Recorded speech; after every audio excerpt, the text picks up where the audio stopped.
Greetings, cheerful viewers. We are glad to have you here with us today on Vegetarianism, the Noble Way of Living. Today, we are rejoined in our kitchen by a special guest, the spectacular Southwest chef, Jason Wyrick, to continue his series of enticing recipes.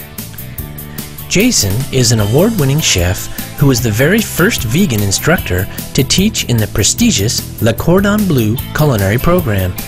He's won numerous commendations, including PETA's VegCooking.com's October 2005 Chef of the Month, an honor in the company of esteemed chefs like Ann Gentry from Real Foods Daily and Eric Tucker from Millennium Restaurant, as well as being featured by Arizona's largest newspaper, the Arizona Republic, and U.S. national television station, ABC.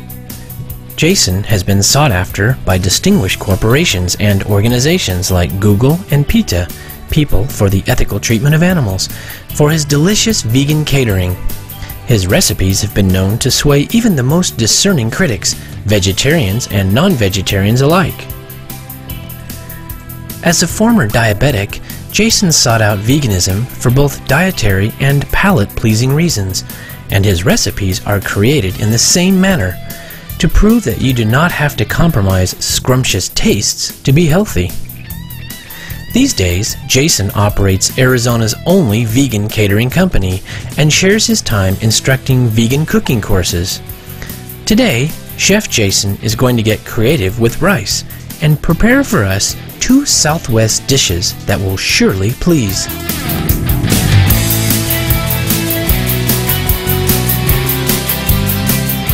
And we are back here again with Chef Jason Wyrick, executive vegan chef, and he is going to be sharing with us a dish with rice called...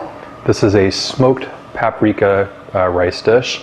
It's got jasmine rice, smoked Spanish paprika, of course some of that smoked salt, some cumin, got some oil-cured black olives here, lime, garlic. All these wonderful flavors are going to come together to make this really, really nice succulent rice that's going to go along with basically any sort of Mexican dish. So this pot is about half full of water, and it's only got about maybe a cup of rice that's going to go in there. This is a long grain brown jasmine rice.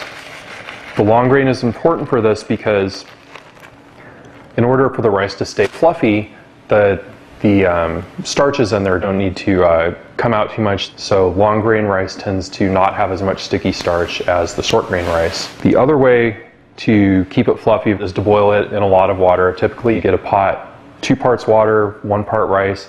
It cooks down into this big rice mash. You don't get that wonderful fluffy rice that you get in like Indian cuisine, Spanish cuisine, all these other cuisines. I'm going to go at least 4 parts water to 1 part rice. So that way the grains kind of float around in the water instead of get compressed in it.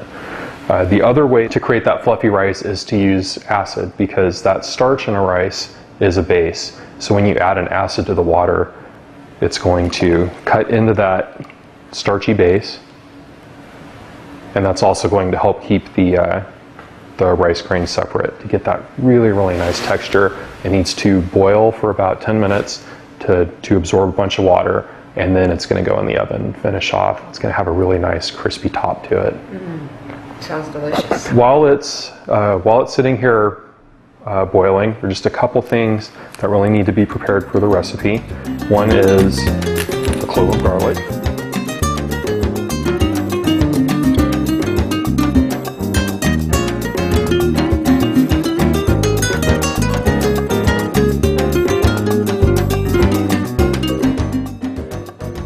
I don't use a garlic press because I find that a lot of the oils get stuck onto the garlic press instead of in the garlic, and those oils in the garlic are one of the huge flavor carriers. The other thing I'm going to do is get these oil-cured black olives cut up. I like using the black olives in this dish because they just create such an intense flavor sensation when you bite into the rice, and then there's just this wonderful shot of black olive, and I think they also look really nice against the final red color of the rice. Sometimes olives, whether or not they're oil cured, have been soaked in milk.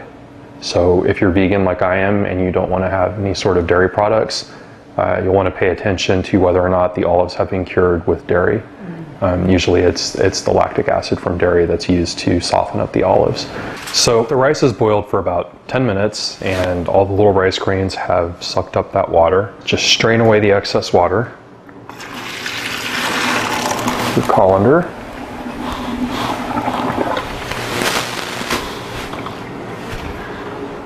You don't have to get rid of all that water because it's going to go in a baking dish. Right here I've got smoked Spanish paprika. They've been dried and smoked and then ground up into a really nice powder. If you don't have access to smoked paprika, it's okay if you use regular paprika. Just throw in a little bit of extra chili powder, a few more extra olives, and some extra garlic, because without that smoky paprika, it's going to lose some flavor, so that needs to be made up with something else. Smoked salt is going to go with that. Be a little light on the salt because black olives tend to be very, very salty, especially when they've been cured in oil. I'm going to put a pinch cumin on there. The garlic and all those beautiful olives. With the final spritz of lime to go on there. Just that brightens up all the flavors in the dish. Take my knife and mix all that up.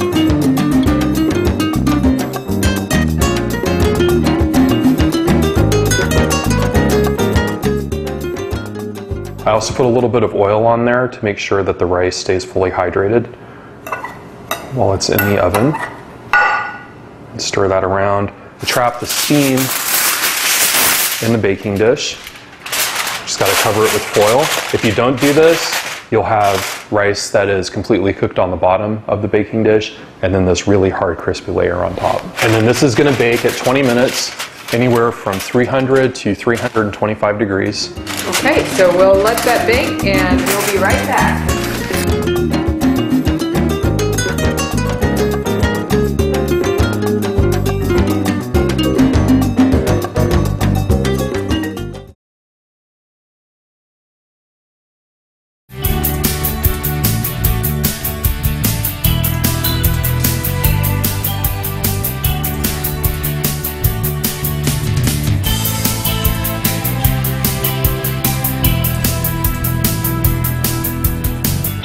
Welcome back to Vegetarianism, the Noble Way of Living on Supreme Master Television with executive vegan chef Jason Myrick, and he is going to share with us a special rice dessert.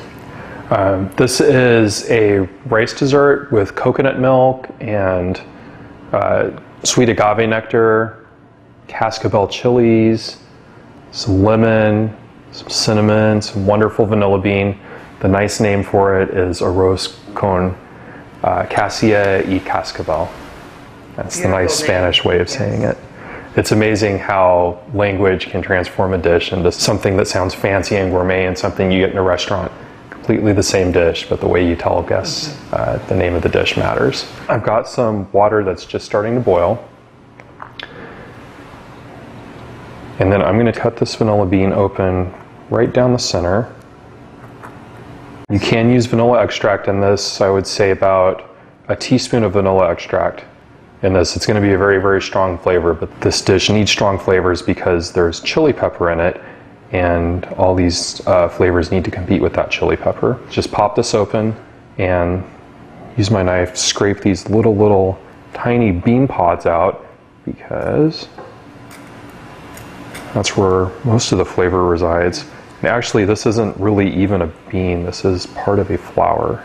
Don't worry if you can't get it all scraped out, because the entire vanilla bean is going to go in the water. Later on, after the rice is done, I'm going to add some lemon zest to that. The zest is this outer part of the lemon.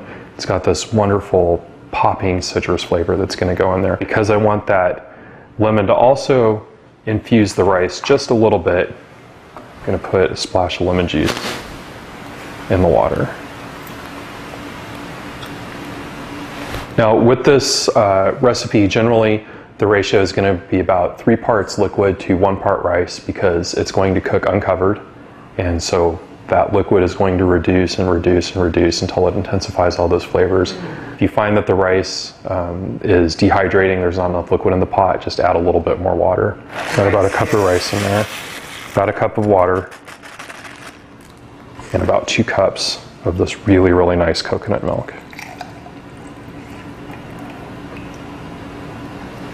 And you want to make sure that you get a really nice quality coconut milk, because if you don't, the coconut milk is too watery and there's really not a lot of coconut in there. I'm also going to put in this cinnamon. So in go the cinnamon sticks. We're also going to put in some of this really, really nice sweet agave nectar, about a tablespoon, although that's just an estimate for the recipe. And agave nectar, where does that come from? From the agave plant, actually, which is pretty neat. It's got this wonderful sweet nectar in it, and it gets reduced and pulled out, and you've got this great sweetener that tastes pretty much like honey, and it's vegan. For a sweetener, it's very diabetic friendly because it's low on the glycemic index. Now, when you're doing dessert, one thing that always enhances the flavor of sugars is just a pinch of salt. So if you see recipes for cakes, brownies, sauces, anything like that, a pinch of salt will make the dessert taste even sweeter. This is a mineralized sea salt, so it's got just a bunch of other minerals added in there. If you're going to use some of the more delicate salts like Celtic sea salt, you want to add it in after the dish is done. You know, use something that's a good quality like this mineralized salt, but is a little more heat resistant. So now this is just going to simmer, and before it's done, we're going to throw in one of these Kaskabel chilies. And these can range from mild to very hot, so you'll want to be careful with these. So the longer it cooks, the spicier this dish gets. And really you just want that nice subtle spiciness and that subtle chili flavor to it. You can experiment with any chili with this dish. Okay. I've done ancho chilies, I've done guajillo chilies, they all turn out well. So this is just going to simmer. It's going to take about 30 minutes for the rice to cook, for the sauce to reduce around it. About halfway through, like I said, we'll add those Kaskabel chilies in there. Once it's done, I'm going to take it off, put it in the dessert dish, put the little cinnamon stick on top, a little Kaskabel chili on top, make a little line of sweet agave nectar on there, put the lemon zest on, and I have a ready-made gourmet dessert. Sounds delicious. Now for the most exciting part, we get to see the whole meal prepared and ready to serve. Here we've got the smoked Spanish paprika rice with those nice black olives, that beautiful Spanish paprika in there. Here we've got our wonderful dessert, the arroz con cassia y cascabel, or the rice with cinnamon and Kaskabel chilies. Wonderful. So now we get to enjoy the bounty of your labors. And I'd just like to thank you again, Chef Jason, for being here with us today on Supreme Master Television, Vegetarianism, the Noble Way of Living, and also to our viewers for joining us today. Many blessings to all. Thank you.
For more details, please visit www.suprememastertv.com/VEG